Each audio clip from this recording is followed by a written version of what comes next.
স্বাগত আন্তর্জাতিক সংবাদে, সাথে আছি আমি নুজহাত রহনুমা।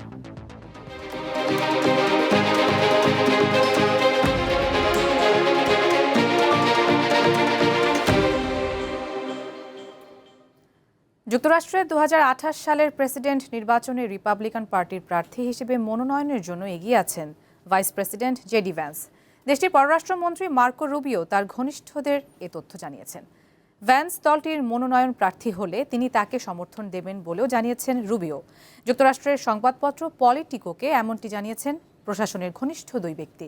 ডোনাল্ড ট্রাম্প এরই মধ্যে 2 মেয়াদে দেশটির প্রেসিডেন্ট হওয়ায় আইন অনুযায়ী তিনি আর প্রেসিডেন্ট প্রার্থী হতে পারবেন না।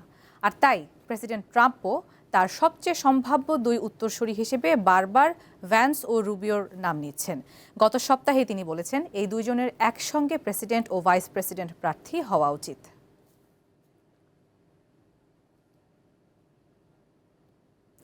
রাশিয়া থেকে একটি পণ্যবাহী ট্রেন ইরানের আফরিন বন্দরে পৌঁছেছে। এর মধ্য দিয়ে প্রথমবারের মতো রাশিয়া থেকে কোনো পণ্যবাহী ট্রেন ইরানের এই বন্দরে পৌঁছল।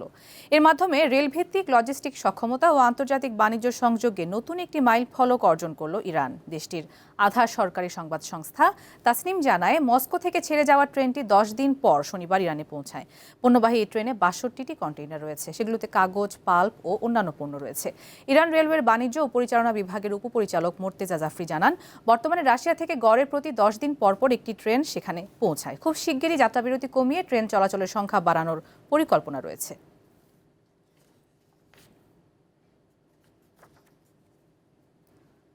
সরকারি সফরে শনিবার যুক্তরাষ্ট্রে পৌঁছেছেন সিরিয়ার প্রেসিডেন্ট আহমেদ আল শারা। সন্ত্রাসী তালিকা থেকে ওয়াশিংটন তার নাম বাদ দেওয়ার একদিন পরেই তিনি যুক্তরাষ্ট্র সফরে গেলেন।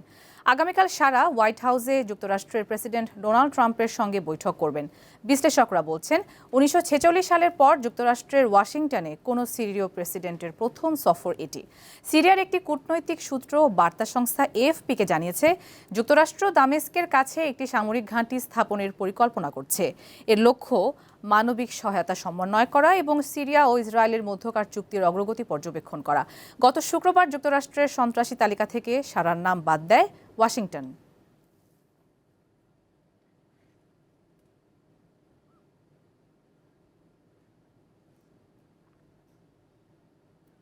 দক্ষিণ আফ্রিকায় অনুষ্ঠিত হতে যাওয়া টি-20 সম্মেলন বর্জনের ঘোষণা দিয়েছে যুক্তরাষ্ট্রের প্রেসিডেন্ট ডোনাল্ড ট্রাম্প।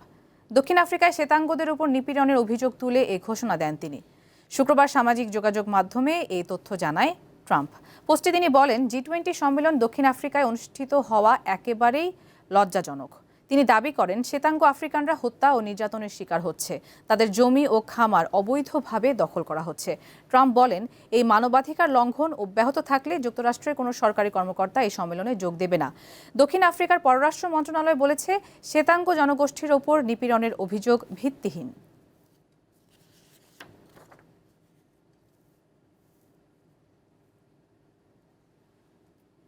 ইউক্রেন জুড়ে বড় ধরনের হামলা চালিয়েছে রাশিয়া। শুক্রবার রাতভর এই হামলায় 450টির বেশি ড্রোন ও অন্তত 45টি ক্ষেপণাস্ত্র ছোড়া হয়। এতে 11 জন প্রাণ হারিয়েছে। এছাড়া রাতভর চালানো হামলায় ইউক্রেন জুড়ে বড় ধরনের বিদ্যুৎ বিপর্যয় দেখা দিয়েছে। রাশিয়ার ছোড়া 45টি ক্ষেপণাস্ত্রের মধ্যে মাত্র 9টি প্রতিহত করতে পেরেছে দেশটি। আর জ্বালানি মন্ত্রী জানান, রাশিয়া আবারও ইউক্রেনের জ্বালানি অবকাঠামোর উপর ব্যাপক হামলা চালাচ্ছে। বিভিন্ন অঞ্চলে জরুরি বিদ্যুৎ সরবরাহ বন্ধ রাখা হয়েছে। বিদ্যুৎ ব্যবস্থা স্থিতিশীল হলে তা পুনরায় চালু করা হবে বলে তিনি জানিয়েছেন।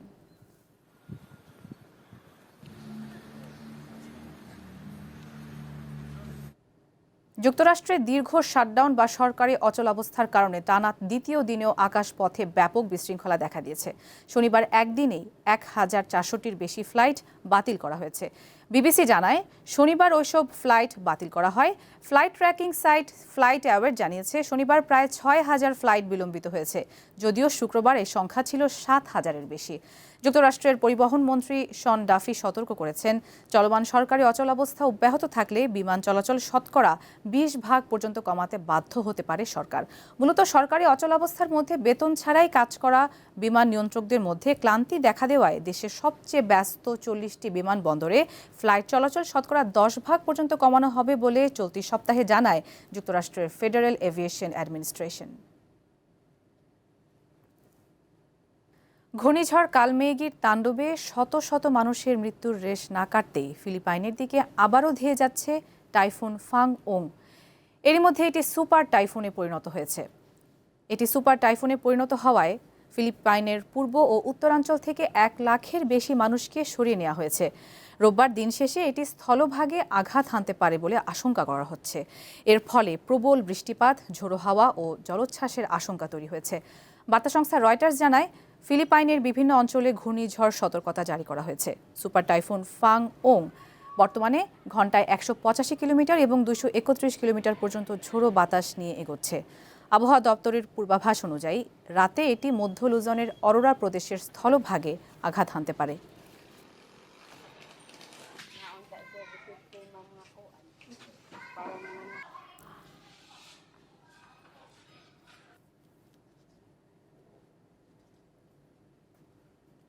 যুদ্ধবিরতি কার্যকর হওয়ার 1 মাস পার হলেও নানা অজুহাতে ফিলিস্তিনের অবরুদ্ধ গাজায় হামলা ও সহিংসতা চালিয়ে যাচ্ছে ইসরায়েল।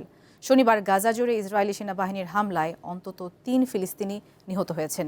এতে করে উপত্যকাটিতে ইসরায়েলি বাহিনীর হামলায় নিহতের সংখ্যা 69,000 ছাড়িয়েছে। গাজার স্বাস্থ্য মন্ত্রণালয় জানিয়েছে, 2023 সালের 7 অক্টোবর গাজায় যুদ্ধ শুরুর পর থেকে এ পর্যন্ত মোট মৃতের সংখ্যা বেড়ে দাঁড়িয়েছে 69,169 জনে। প্রতিনিয়ত ধ্বংসস্তূপের নিচ থেকে উদ্ধার হওয়া মরদেহের কারণে এই সংখ্যা বাড়ছে। গত মাসে যুদ্ধবিরতি কার্যকর হওয়ার পর থেকে ইসরায়েলি হামলায় অন্তত 240 জন ফিলিস্তিনি নিহত হয়েছে।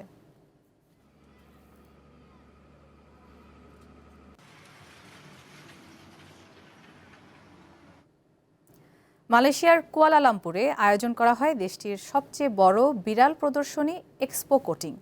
3 দিন ব্যাপী এই উৎসবে ছিল শত শত বিড়াল থিমের পণ্য, যা দেখতে ভিড় করেন হাজারো দর্শনার্থী।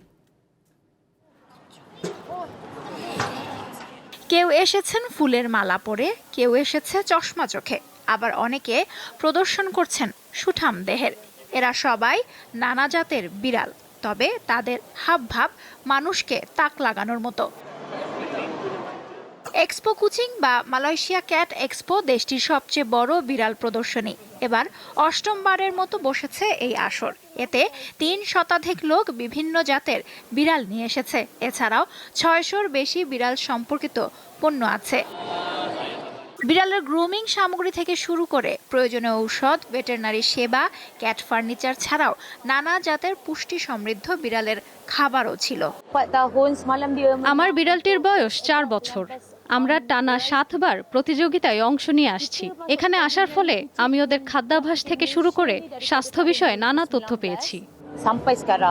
আয়োজকদের মতে এক্সপো কুচিং শুধু বিড়াল প্রেমীদের মিলন মেলা নয়, বরং দায়িত্বশীলভাবে পোষা প্রাণী কিভাবে পালতে হবে তা নিয়ে সচেতনতা তৈরির একটি গুরুত্বপূর্ণ প্ল্যাটফর্ম। আয়োজনে ছিল বিড়ালদের নানা ধরনের প্রতিযোগিতা, জিতলে দেয়া হয় পুরস্কারও। এবছর 20,000-এরও বেশি দর্শনার্থী আসেন বিড়ালদের খুনসুটি দেখতে। লুৎফা ফৌজিয়া, দীপ্ত, বার্তাকক্ষ। দর্শক, এই ছিল দীপ্ত আন্তর্জাতিক সংবাদে। আমাদের পরবর্তী আয়োজন বিকেল 5টায় দীপ্ত জেলা সংবাদ দেখার আমন্ত্রণ। এতক্ষণ সাথে থাকার জন্য সবাইকে ধন্যবাদ।